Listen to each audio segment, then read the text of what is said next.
it was kind of cool is you could close off and then it just becomes, you know, like a conference room, a big screen. You can close these off. We have kind of an entry vestibule in this interesting space, and then here's another office. Be careful with all these cables. We're adjusting, previously there was about, Look, this is treacherous, dude.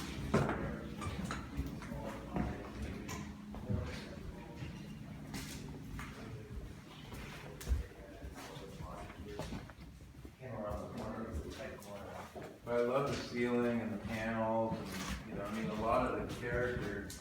And you could cut this open here and make this an office that opens to that backyard.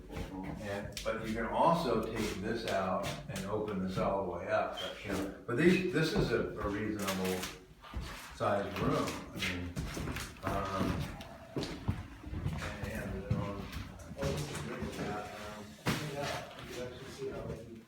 I mean, I just saw that, kind of like a a lot of volume. That would be incredible, or another access point to go to the roof. Yeah, or take the ceiling out and have, you know, more of the height. Yeah. But I really, part of the charm is that you're working in this 1905 vintage house. And then I thought the kitchen was great. I mean, I love the beadboard and the wood counters and the old stove, and they had like a bar tap. But it's kind of nice because it's back of house. So if that was like a presentation room, you had a big panel, the doors closed, and you know, it could be a service kitchen. And then It's also remarkable how quiet it is when you see that, like, we're talking right by Navigate, it's one of the quietest places similar to David's place. It's like, you don't have any of that street noise.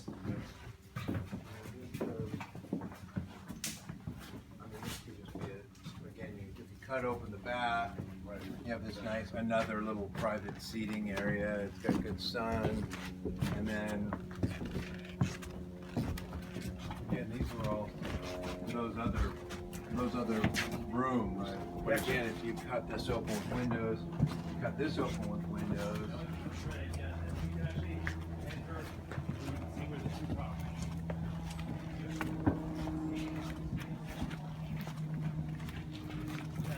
Around when you're inside, Yeah. you can see that from here, access to another bathroom, and then this is like another suite that you have. And the other thing is you could put a pool, you know, in here too. Like if you, I mean, this is. They have these enclosed for like dinner parties. They have, Excuse me one second. hey, Karen. Hey. It's great light. Yeah. I mean, it's all day too. Yeah, Nice stuff. like if you put a long, you know, lap pool along the back edge, that could be pretty nice. But you guys are just kind of going through, because a lot of Just the period stuff is really nice to keep. We're not right? touching any of the Douglas fir. Okay. And But like the panels and the, you know, the beadboard, all that I stuff. told him your idea. It's about- part of what's charming. Oh, about it. absolutely. Yeah. I told him your idea about refabricating potentially and Yeah. recreating it there. Yeah. And Chloe thought it was the best idea she's heard thus far. And I alerted them to what you said about the idea as well. And Yeah, you know, so the remediation and basically just paint and assessing if there's any damage that we could address prior to a tenant moving in. So you know, bringing it back up to standard. Yeah, I was thinking, if you wanted to do like a pool, I mean, you could do it, and you could see the sun. I mean, it's got a lot of sun. Yeah, so you would just have like a long lap pool. This could also be enclosed as a room. Yeah, I mean, it's nice little yoga studio. So there's a whole nother building here. Right. And then there's three of these. There's four total along the back.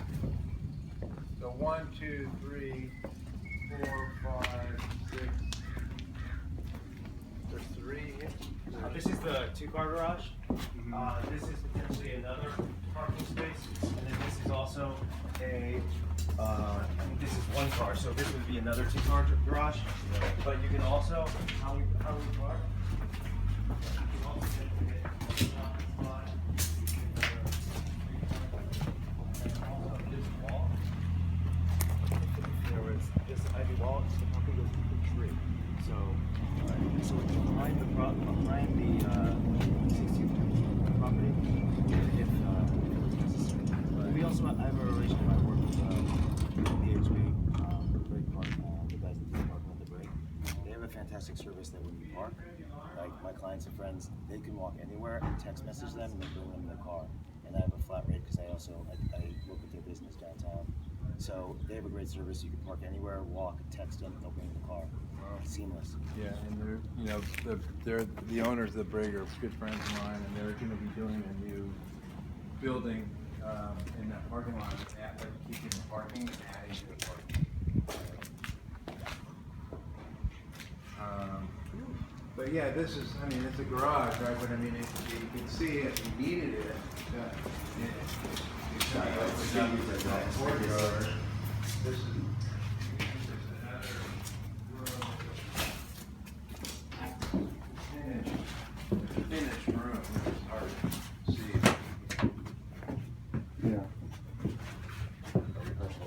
Yeah. And then, but I think it should really, I would have this all open and have, this looking out, I'll cut those open and stand that deck, and then, either bring a lot more landscape, into here to kind of reproduce that over there. But I thought, it's interesting, all these little places, it's like a whole labyrinth. A lot of open area, but a lot of spaces. So I think 1, 2, 3 there, presentation room, 3 here. A lot of room. So this is an avocado tree.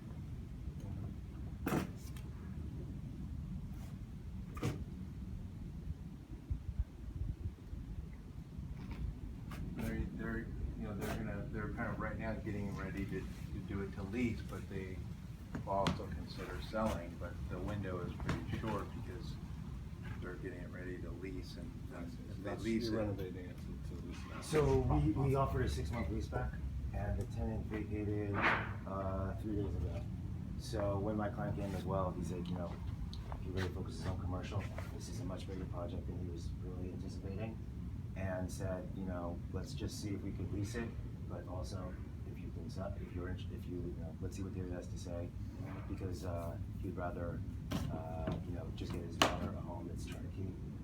But as far as the character of Venice, I know as well that what everyone asks for is, it's about having the largest lot, and so 5,400 is the largest, it's the most desired, and this is the only property where it's 2 5,400 square foot lots. So it's 10,000. 10.8, which is 10.8, which is actually the same size as Appleton. But there's nothing 10.8 on this side of Lincoln. Yeah. And also like, And McKinley's 7,500. Right. So it's all, that's why it feels. there's one chance for someone to get to restore it, then, I mean, once it's restored or however it goes, but also, people appreciate that element in Venice as well.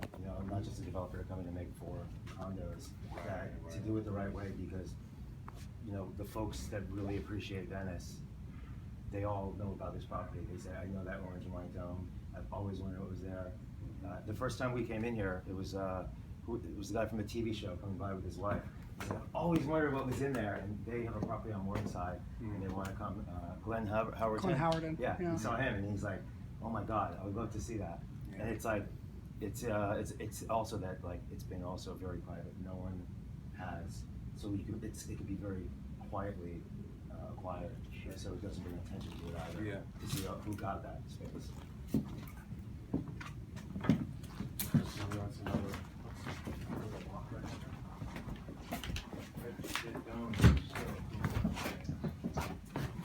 There's nothing really like that left.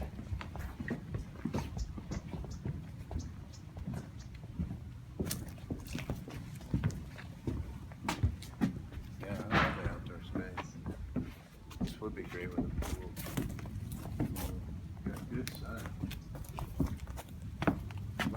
kids here too, for TED Talk. One of my client's son is now like, has the right to book TED Talks. And this would be a killer spot. It's Oh, so yeah. authentically Venice as well. Yeah, it's got great landscape and a lot of potential.